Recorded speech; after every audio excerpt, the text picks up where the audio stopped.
Before we begin, tap like, leave a comment, and subscribe to the channel.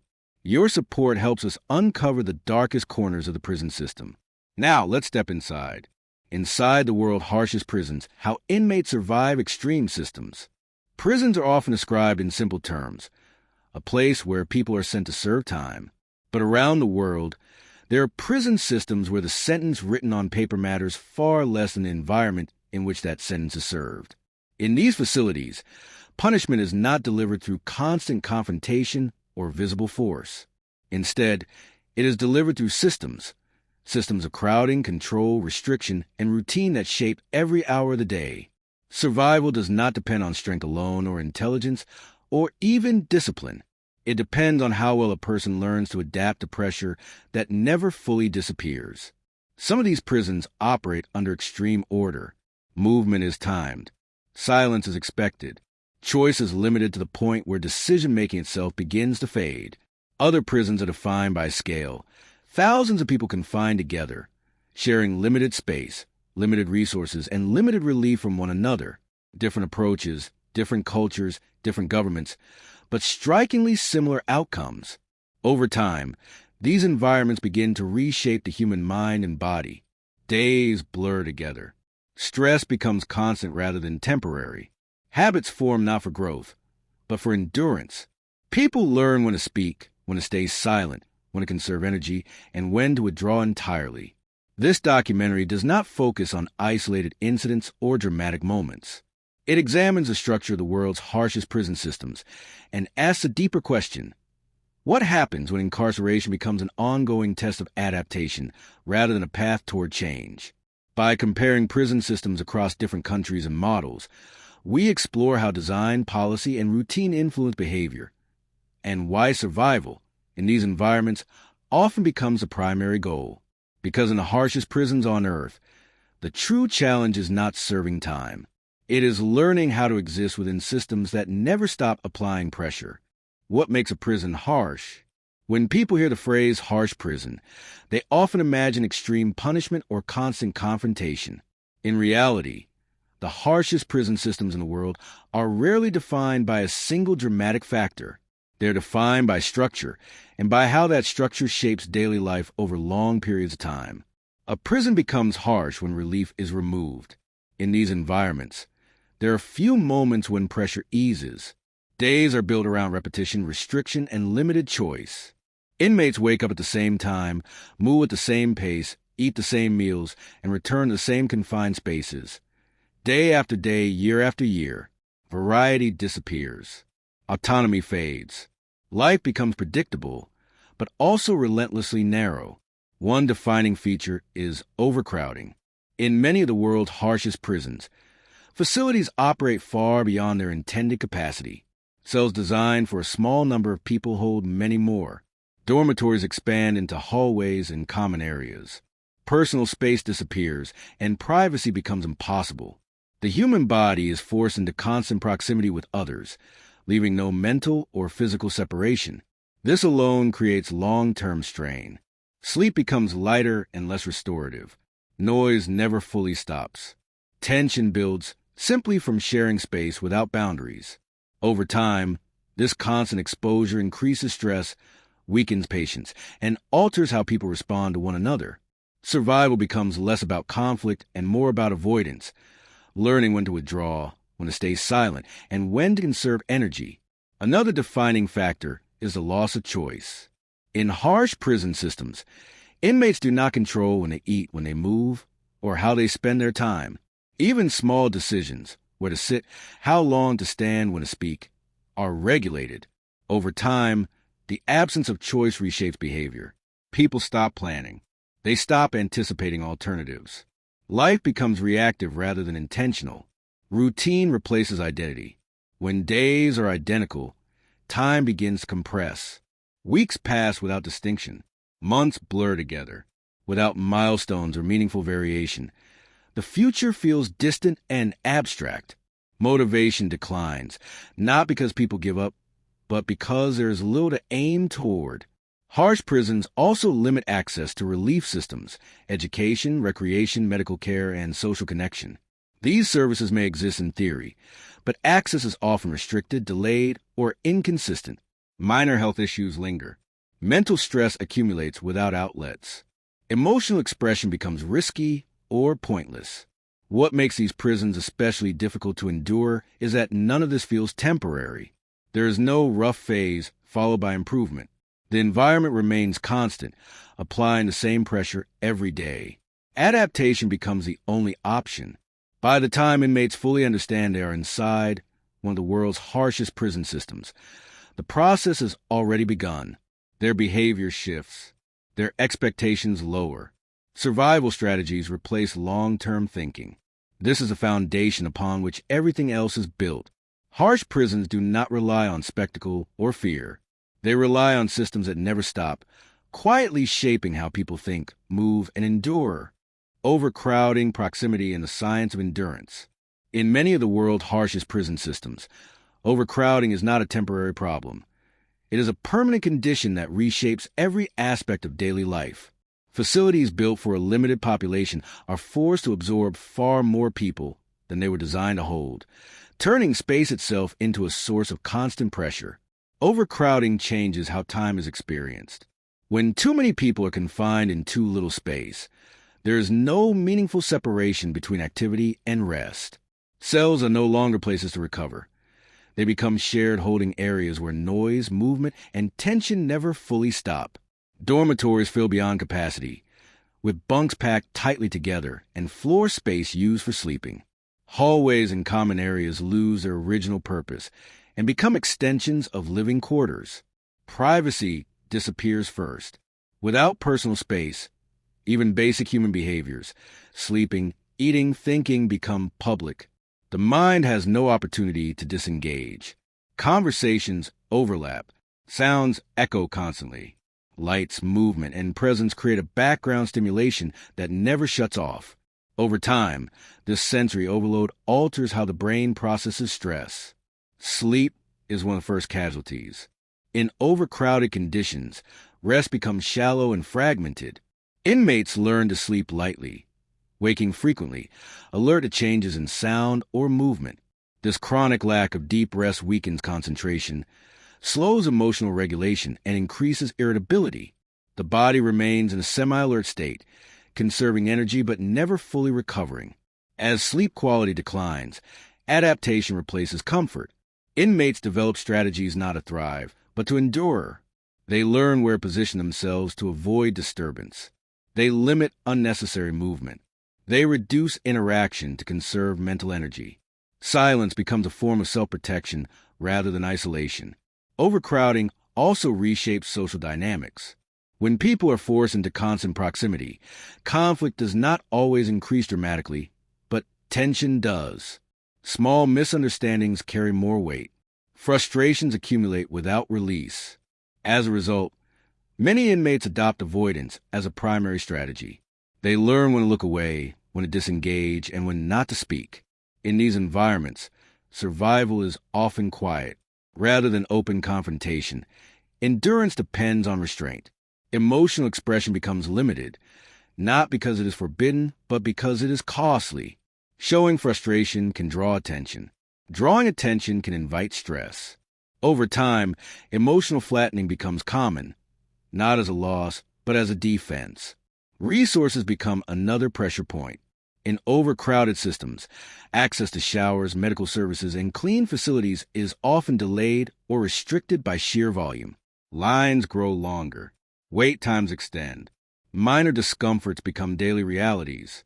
While these conditions may not appear extreme in isolation, their cumulative effect is significant. The body begins to carry stress visibly. Chronic tension affects posture, breathing, and movement. People move more cautiously, conserving energy.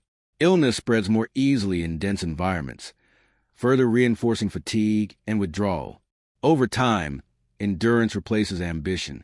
The goal shifts from improvement to maintenance, getting through the day without additional strain. Time perception changes as well. Without clear separation between rest and activity, days lose structure. Events blur together. Weeks pass without memorable markers. This compression of time reduces anticipation and weakens motivation. The future feels distant abstract, and increasingly irrelevant. What makes overcrowding especially harsh is that it offers no learning curve. There is no moment when the environment becomes normal. The pressure remains constant, and adaptation does not bring relief, only stability. The mind adjusts, but the cost is narrowing awareness and reduced emotional range. By the time inmates have fully adapted to overcrowded conditions, their behavior has shifted in subtle but lasting ways. They speak less. They react slower. They conserve energy instinctively. These adaptations help them survive inside, but they also shape who they become. This is the hidden reality of overcrowding in harsh prison systems. It does not rely on force or confrontation. It relies on constant proximity, applied day after day, until endurance becomes a primary skill required to live. Control, routine, and the quiet reshaping of the mind. While overcrowding defines many harsh prison systems, others rely on a different mechanism entirely: total regulation. In these environments, pressure is not created by proximity to others, but by the absence of choice. Life is organized so precisely that deviation becomes almost impossible, and over time, the mind adapts to this structure in ways that are difficult to reverse. In highly controlled prisons, every part of the day is scheduled. Wake-up times are fixed. Meals arrive at exact minutes. Movement follows predetermined paths. Silence is encouraged or expected. Even posture and direction of movement may be regulated. At first, this level of structure can feel stabilizing. Predictability reduces uncertainty. But as days turn into months and months into years, the cost of this predictability becomes clear. Choice begins to disappear. Inmates are not required to make decisions, and eventually they lose the habit of doing so. Small acts, choosing when to speak, how to move, or how to organize time, are replaced by compliance. The brain adapts by narrowing focus. Instead of planning ahead, it concentrates on following instructions correctly. Routine becomes the dominant force. When every day mirrors the last, time loses texture. Events are no longer distinct. They blend together. Without variation, memory weakens. People struggle to recall when something happened because nothing stands out. This flattening of experience is one of the most powerful psychological effects of extreme routine. Silence plays a critical role. In these environments, conversation is limited, monitored, or discouraged.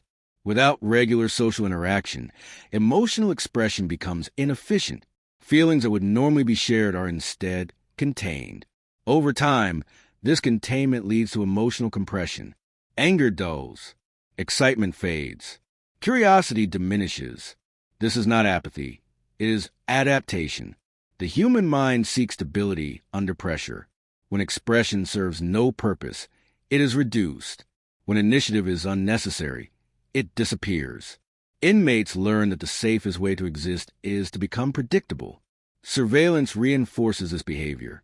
Knowing that movement, posture, and compliance are constantly observed creates a state of internal monitoring. Inmates begin to correct themselves before any instruction is given. Control shifts from external enforcement to internal regulation. The system no longer needs to intervene often because behavior has already been shaped. Over time, identity narrows. People stop thinking in terms of who they are and begin thinking in terms of what is expected.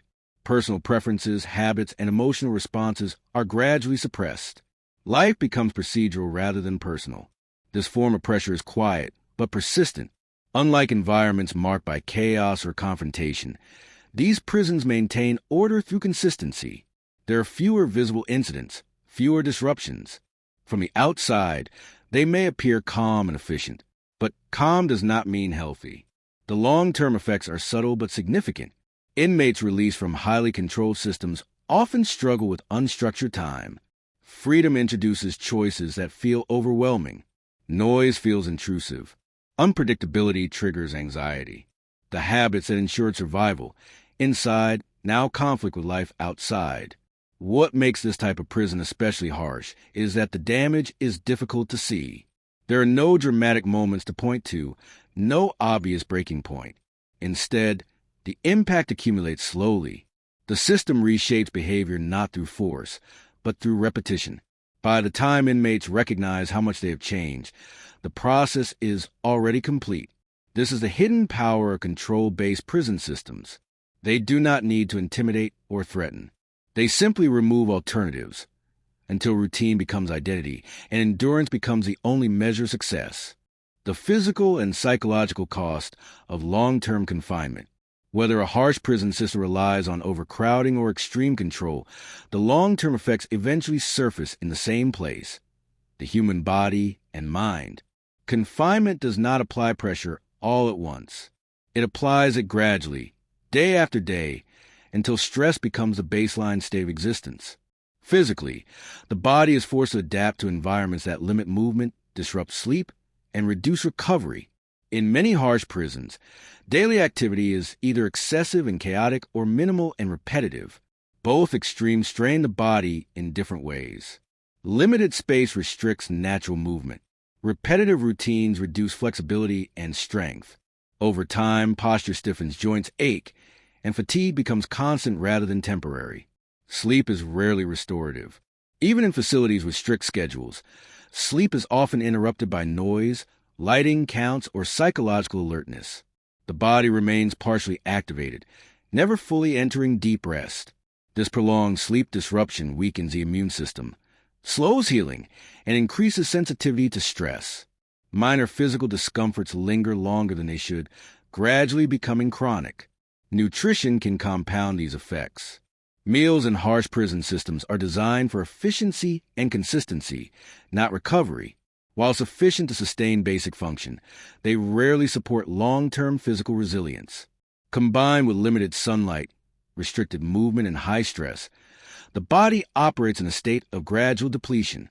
Psychologically, the strain is less visible but more enduring. Extended confinement alters how the mind processes time, emotion, and threat.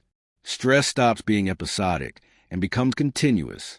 When there is no clear distinction between calm and tension, the nervous system adjusts by lowering emotional range. This is not emotional failure. It is emotional efficiency. Over time, many inmates experience emotional flattening. Reactions become muted. Strong emotional responses feel unnecessary or even risky. Excitement fades first, followed by anger and sadness. What remains is neutrality. This adaptation reduces psychological friction in the short term, but it limits emotional depth in the long term. Memory and attention are also affected. In environments with little variation, the brain has fewer reference points. Days blur together. Weeks compress. Events lose chronological clarity. This distortion of time can make long sentences feel paradoxically fast and endlessly slow at the same time. Social cognition changes as well. Inmates in harsh systems often become more observant but less expressive. They read environments carefully while revealing little about themselves. Trust becomes selective. Communication becomes functional rather than relational. These adaptations are logical responses to prolonged confinement, but they do not disappear easily. The most significant impact is the normalization of pressure. When stress is constant, the absence of stress feels unfamiliar. Calm becomes unsettling. Stillness feels unsafe.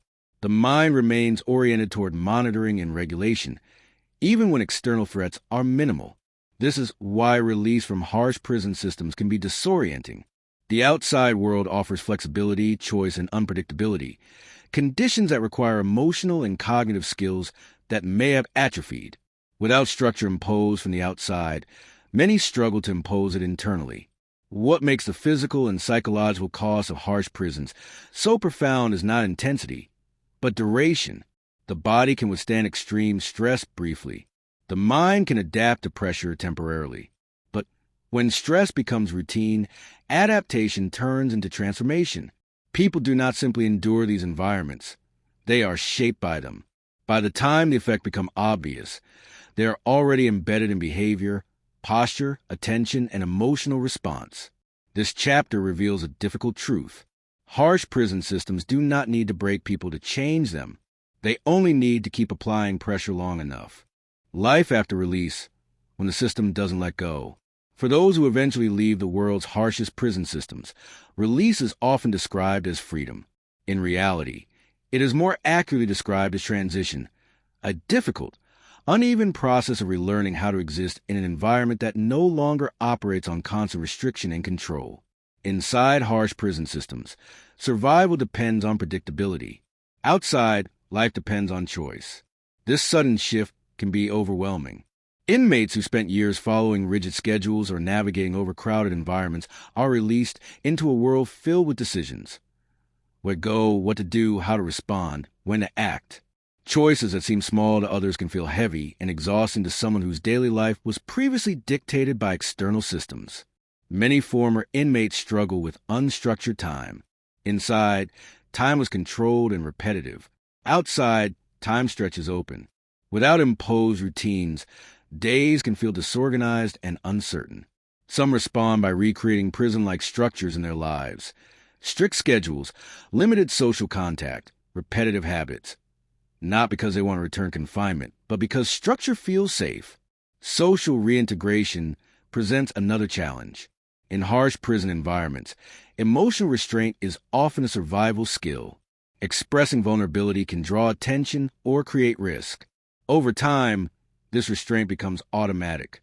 After release, reconnecting emotionally with family, friends, or colleagues can feel unnatural. Conversations may feel superficial or exhausting. Trust may develop slowly, if at all. The body also carries memory. Years of heightened alertness do not disappear overnight. Crowded spaces may trigger discomfort.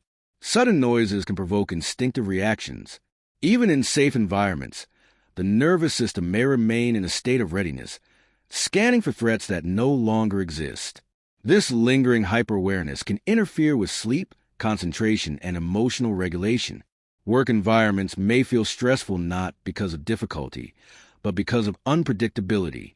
Relationships may suffer because emotional cues are misread or avoided. These reactions are not failures. They are learned responses that once served a purpose. For some, reintegration systems fall short. Support programs often focus on housing, employment, and supervision. While essential, these services rarely address the deeper psychological conditioning created by long-term confinement.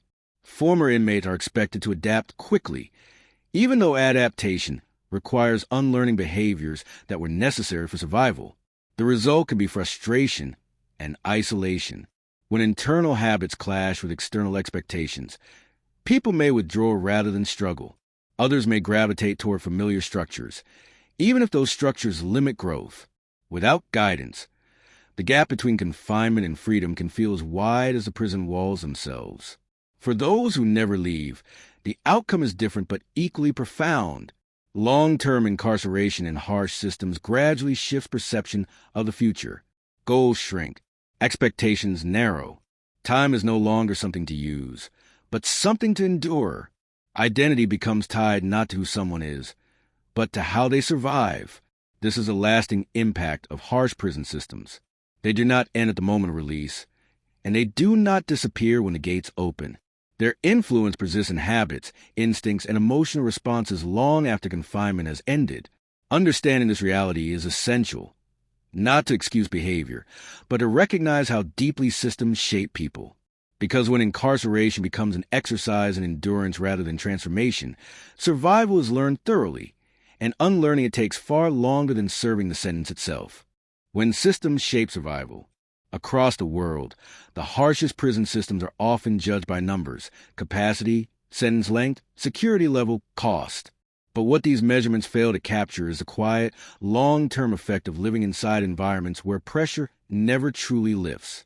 Harsh prisons do not rely on spectacle. They rely on consistency. Consistency in restriction.